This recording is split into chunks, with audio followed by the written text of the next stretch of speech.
কারিমা তেলাওয়াত করেছি। আয়াতে আল্লাহ তাআলা বলেন, আলিফ লাম মিম। এটার অর্থ আল্লাহ ছাড়া কেউ জানে না। আলিফ লাম মিম, এটার উদ্দেশ্য আল্লাহ ছাড়া কেউ জানে না। এই জন্য কোরআন বুঝে পড়া ভালো, বুঝে পড়ার চেষ্টা করা অব্যাহত রাখা। বাকি না বুঝে পড়লেও সওয়াব আছে, না বুঝে পড়লে সওয়াব আছে। আলিফ লাম মিম এটার অর্থ তো আমরা কেউ জানি না, কিন্তু 30টা নেকি আছে। এই জন্য যদি বলা হয় না বুঝে পড়লে লাভ নাই, কেউ বললে এটা সঠিক হবে না। তাহলে আলিফ লাম মিম তো জীবনেও বুঝবো না, তাহলে এটার সওয়াব কি হবে? তো আলিফ লাম মিম এটাই তো আমরা কেউ বুঝি না, কিন্তু সওয়াব আছে। তিরমিজির হাদিস 2910 নম্বর হাদিস, রাসূলুল্লাহ সাল্লাল্লাহু আলাইহি সাল্লাম বলেন, মান ক্বারাআ হারফাম মিন কিতাবিল্লাহ ফালাহু বিহি হাসানাহ ওয়াল হাসানাতু বিআশরি আমসালিহা। যে ব্যক্তি কোরআনের একটি অক্ষর তেলাওয়াত করবে তার আমলনামায় 10টি নেকি লেখা হবে। লা আকুলু আলিফ লাম মিম হারফুন ওয়ালাকিন আলিফুন হারফুন ওয়া লামুন হারফুন ওয়া মিমুন হারফুন। নবীজি বলেন, আলিফ লাম মিম পুরাটা একটা অক্ষর এমনটা বলছি না, বরং আলিফ একটা অক্ষর, লাম একটা অক্ষর, মিম একটা অক্ষর। কেউ যদি আলিফ লাম মিম এটা তেলাওয়াত করে তার আমল নামায় 3 10 30টা নেকি লিপিবদ্ধ হয়ে যাবে। কোরআন শিখা, অন্যকে শিখানো, সর্বোত্তম মানুষ হওয়ার অন্যতম একটা আমল হলো এটা, কোরআন শিখা, অন্যকে শিখানো। তিরমিজির হাদিস 2909 নম্বর হাদিস, রাসূলুল্লাহ সাল্লাল্লাহু আলাইহি সাল্লাম বলেন, খায়রুকুম মান তাআল্লামাল কুরআনা ওয়া আল্লামা। তোমাদের মধ্যে সর্বোত্তম ওই ব্যক্তি যে কোরআন শিখে অন্যকে শিখায়। রাসূলুল্লাহ সাল্লাল্লাহু আলাইহি সাল্লাম বলেন, ইন্না লিল্লাহি আহলিনা মিনান নাস। মানুষের মাঝে আল্লাহর পরিবার আছে। সুবহানাল্লাহ। কিছু মানুষ আছে যারা আল্লাহর পরিবারের সদস্য। সাহাবীরা বললেন, মান হুম ইয়া রাসূলুল্লাহ, হুজুর তারা কারা? নবীজি বললেন, আহলুল কোরআন হুম আহলুল্লাহ ওয়া খাসসাতুহু। যারা কোরআনের পাঠক, কোরআন অনুযায়ী আমল করে, তারা আল্লাহর পরিবারের সদস্য এবং আল্লাহর বিশেষ বান্দাদের অন্তর্ভুক্ত হয়ে যায়। এই জন্য নিয়মিত 3টি আমল চালু রাখার চেষ্টা করা। আল্লাহ তাআলা বলেন, ইন্নাল্লাযীনা ইয়াতলুনা কিতাবাল্লাহ, যারা কোরআন তেলাওয়াত করে, ওয়া আকামুস সালাহ, নামাজ কায়েম করে, ওয়া আনফাকু মিম্মা রাযাকনাহুম সিররা ওয়া আলানিয়া, এবং আমার দেয়া রিজিক থেকে গোপনে প্রকাশ্যে দান করে, ইয়ারজুনা তিজারাতাল লান তাবুর, তারা এমন ব্যবসার আশা করে যে ব্যবসায় কখনো লস হবে না, লাভ আর লাভ। তাহলে 3টা কাজ: নিয়মিত তেলাওয়াত, 5 ওয়াক্ত নামাজ, নিয়মিত কিছু হলেও দান সদকা করা। এই 3টা অভ্যাস নিয়মিত চালু রাখার চেষ্টা করা। আল্লাহ তৌফিক দান করেন। আমিন। সহিহ বুখারীর বর্ণনা 5011 নম্বর হাদিস, এক সাহাবী রাতের বেলা সূরা কাহফ তেলাওয়াত করতেছিলেন। তাগাশশাতহু সাহাবা, আকাশের মেঘখণ্ড এসে তার বাড়ির উপরে ওই মেঘখণ্ড চলে আসছে আকাশের। ফাজাআলা ফারাসুহু ইয়ানফিরু, তার ঘোড়াটা লাফানো শুরু করছে। তিনি তেলাওয়াত করে ঘোড়া লাফায়, তিনি তেলাওয়াত করে ঘোড়া লাফায়। তেলাওয়াত শেষ, আকাশের মেঘখণ্ড আকাশে চলে গেছে। পরের দিন নবীর কাছে জানাইলেন, হুজুর এমন এমন দৃশ্য দেখলাম। নবীজি বললেন, তিলকা সাকিনাতু তানাজ্জালাত বিল কোরআন। এটা হলো সাকিনা, এটা প্রশান্তি। কোরআন তেলাওয়াতের কারণে এই প্রশান্তি তোমার বাড়ির উপর নাজিল হয়েছে। সুবহানাল্লাহ। এই জন্য কোরআন তেলাওয়াত করলে সাকিনা, প্রশান্তি আসে, এতে কোনো সন্দেহ নেই। তেলাওয়াত করার পাশাপাশি কোরআন শ্রবণ করার চেষ্টা করা। সূরা আরাফের 204 নম্বর আয়াতে আল্লাহ বলেন, ওয়া ইযা কুরিআল কুরআনু ফাসতামিউ লাহু ওয়া আনসিতু। যখন কোরআন পড়া হয় তখন তোমরা কান পেতে শোনো এবং চুপ থাকো। লাআল্লাকুম তুরহামুন, যাতে তোমাদের প্রতি দয়া করা হয়। রাসূলুল্লাহ সাল্লাল্লাহু আলাইহি সাল্লাম তার স্ত্রীকে নিয়ে একদিন রাতে হাঁটতে বের হলেন, আম্মাজান আয়েশা সিদ্দিকা রাদিয়াল্লাহু তাআলা আনহাকে নিয়ে। কোরআনের ছাত্র যারা, তাদের মৌলিক 4টি কাজ হবে: বিশুদ্ধভাবে কোরআন শিক্ষা করা, 2 নম্বর কোরআনের বিশুদ্ধ অনুবাদ শিখতে, কোরআনের মতলব বুঝতে হবে, আয়াতের উদ্দেশ্য বুঝতে হবে। উদ্দেশ্য না বুঝলে আপনার মুখ থেকে তাফসিরুল কোরআন মাহফিলও এমন উদ্ভট কথা বের হবে, জাতি হাসাহাসি করবে। এই জন্য কোরআনের আয়াতে কারিমার মতলব বুঝতে হবে। উদ্দেশ্য না বুঝলে বিভ্রান্তি নিজেও হতে হবে, জাতিকেও বিভ্রান্ত করতে হবে। তো 3 নাম্বার, কোরআনে কারিমের আয়াতের উদ্দেশ্য কোনটা কি, এই জাতীয় বিষয় বুঝতে হবে। যেমন আল্লাহ কোরআনের এক আয়াতে বলেন, ওয়ালা তাকুনু কাল্লাতি নাকাদাত গজলাহা মিন বাদি কুওয়াতিন আনকাসা। তোমরা ওই নারীর মতো হয়েও না, যে নারী এইভাবে সুতা দিয়ে রশি পাকানোর পর আবার এটা টুকরা টুকরা করে ফেলে, তার মতো হয়েও না। কি বুঝাইলেন আল্লাহ? তোমরা ওই নারীর মতো হয়েও না, যে নারী কষ্ট করে এইভাবে সুতা দিয়ে রশি পাকাইছে, পাকানোর পর আবার এটা খুলে ফেলছে, তোমরা তার মতো হয়েও না। তো বাস আমি আপনাদেরকে অনুবাদ শোনায় দিলাম, কি বুঝলেন? এখানে উদ্দেশ্য হলো, একজন নারী কষ্ট করে সুতা পাকাইছে, এইভাবে সারাদিন কষ্ট করে পাকাইছে, বিকালবেলা সব আবার ছিঁড়ে ফেলছে। তা আল্লাহ বুঝাইতে চান, সারাদিনের কষ্টের কি লাভ হলো, সে আবার এটা টুকরা টুকরা করলো। তুমি কষ্ট করে আমল করার পর ওই আমলটা নষ্ট করবা না, যেহেতু কষ্ট করে করেই ফেলছো, তাহলে যদি নষ্ট করে দাও তো ওই নারীর মতো হবে, যে নারী কষ্ট করে সুতা পাকায়া আবার টুকরা টুকরা করছে। তুমিও যদি আমল করে নষ্ট করে দাও, তাহলে তোমার কষ্টেরও কোনো মূল্য থাকবে না, ওই নারীর মতো। এটা আল্লাহ বুঝাইছে। এই জন্য 3 নাম্বার, কোরআনে কারিমের আয়াতের মতলব, উদ্দেশ্য বুঝার চেষ্টা করা। যেমন কোরআনের এক আয়াতে আছে, আল্লাহ তাআলা বলেছেন, লাআখাযনা মিনহু বিল ইয়ামিন, আমি তাকে কঠিনভাবে ধরতাম। ইয়ামিন দ্বারা উদ্দেশ্য সাধারণত অনুবাদ হলো ডান হাত। এখন কোন তাফসীর কারক যদি আপনাদেরকে শোনায় যে এখানে আল্লাহ ডান হাত বলছে, এর মানে বুঝাইছে ডান হাতের শক্তি বেশি, বাম হাতের শক্তি কম। নাউজুবিল্লাহ। আল্লাহর ক্ষেত্রে এটা বলাই যাবে না। আল্লাহর ক্ষেত্রে বলা যাবে না, আল্লাহর ডান বাম দোনোটাই ডান। সুবহানাল্লাহ। তাফসীরের কিতাব খোলেন, এই জন্য মতলব বুঝতে হবে। আর আপনি এখানে বলে দিলেন, তাহলে বিভ্রান্ত নিজেও হতে হবে, জাতিকে বিভ্রান্ত করতে হবে। আল্লাহ হেফাজত করেন। তো 1 নাম্বার, কোরআন শিখতে হবে বিশুদ্ধভাবে। 2 নাম্বার, কোরআনের সঠিক অনুবাদ শিখতে হবে। 3 নাম্বার, আয়াতের সঠিক উদ্দেশ্য মর্ম বুঝতে হবে। 4 নাম্বার, কোরআনের আদেশগুলোর উপর আমল করতে হবে, নিষেধ থেকে বাঁচতে হবে। সূরা বাকারার 43 নম্বর আয়াতে আছে, ওয়া আকিমুস সালাহ, আল্লাহ হুকুম করেছেন তোমরা নামাজ কায়েম করো। ওয়া আতুজ যাকাত, যাকাত আদায় করো। ওয়ারকাউ মা'আর রাকিঈন, রুকুকারীদের সাথে রুকু করো, কোরআনের আদেশ। সূরা হুদের 114 নম্বর আয়াতে আছে, ওয়া আকিমিস সালাতা তারাফাইন নাহার ওয়া যুলাফাম মিনাল লাইল, দিনের 2 প্রান্তে নামাজ কায়েম করো, রাতের কিছু অংশেও নামাজ কায়েম করো। আল্লাহ হুকুম করেছেন, কোরআনের আদেশ।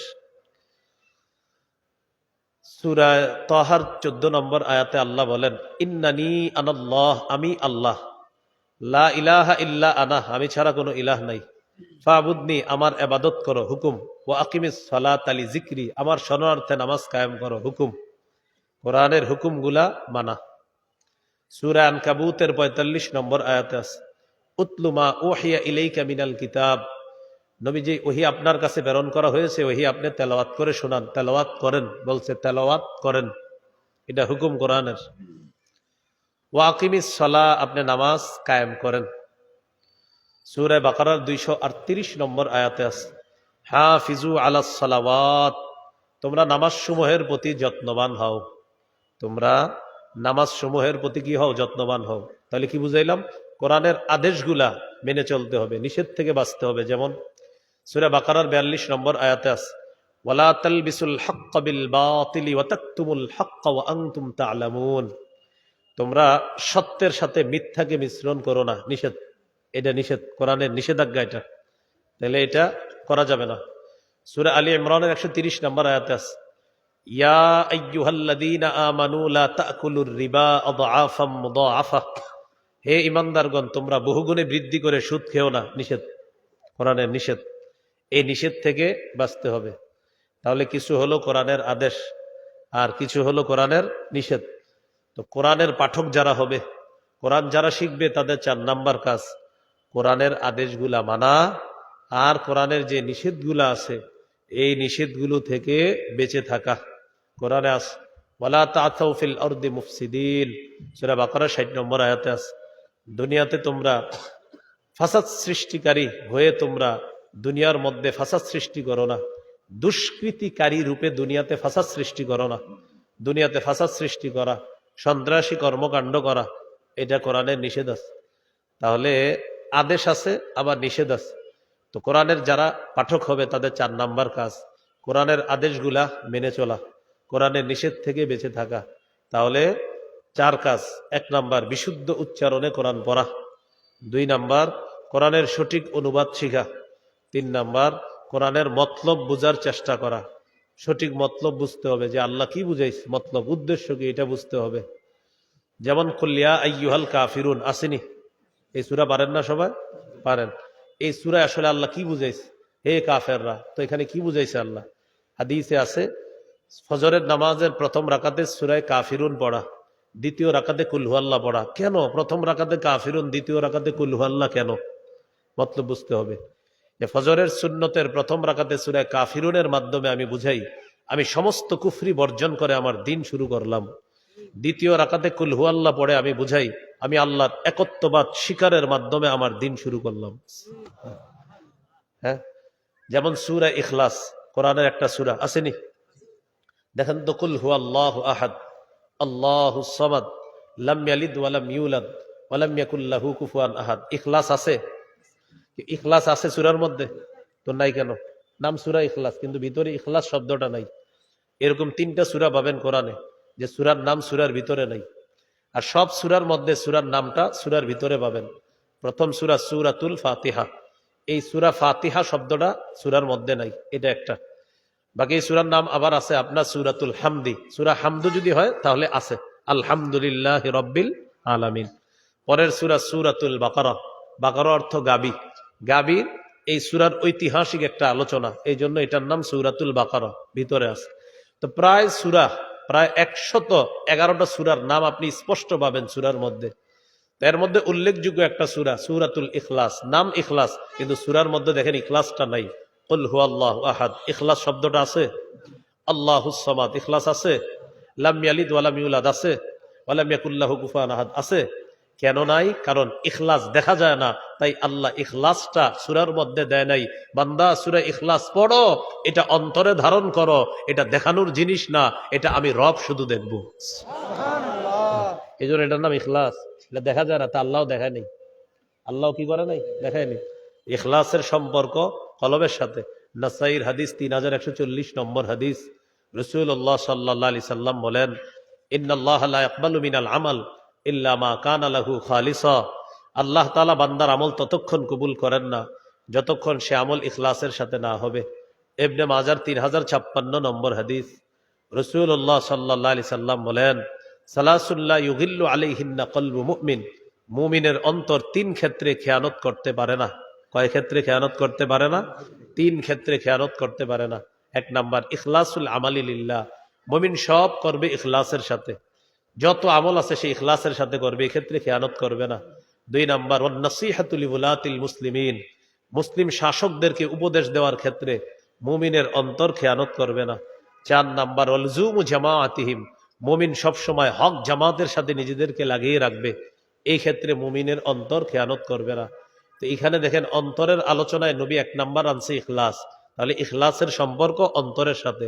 তো বলছিলাম সূরা ইখলাস সূরার নাম, কিন্তু ভিতরে ইখলাস শব্দটা দেখা যাচ্ছে না, আসলে আছে কিন্তু দেখা যাচ্ছে না।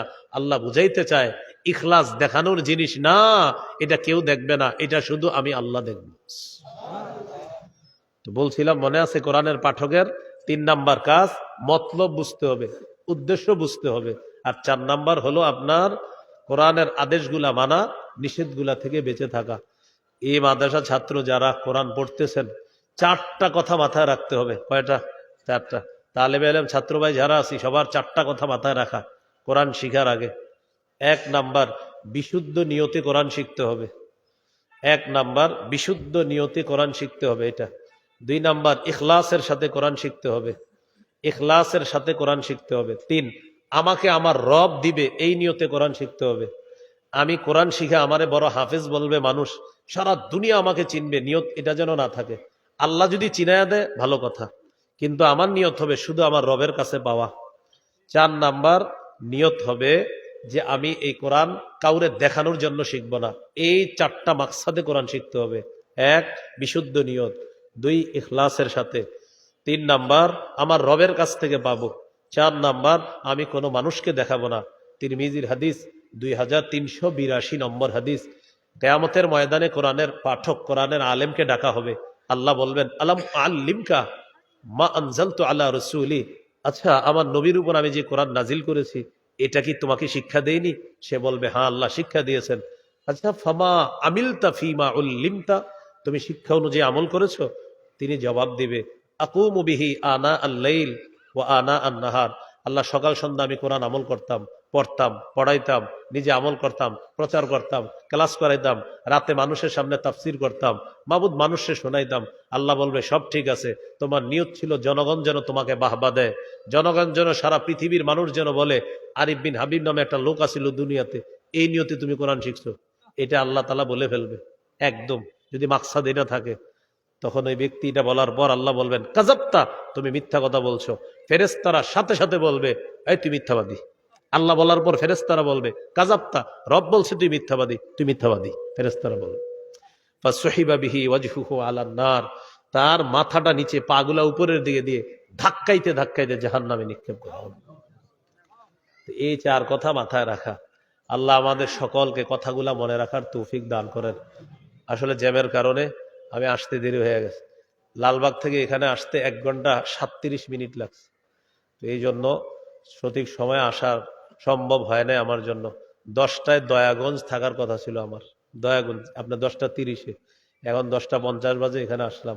আজকে যতটুকু আলোচনা করা হয়েছে আশা করি অনেক গুরুত্বপূর্ণ কথা আমরা জেনেছি। আল্লাহ তাআলা আমাদেরকে কথাগুলা মনে রাখার তৌফিক দান করেন। মারকাজুল কোরআনের ছাত্র যারা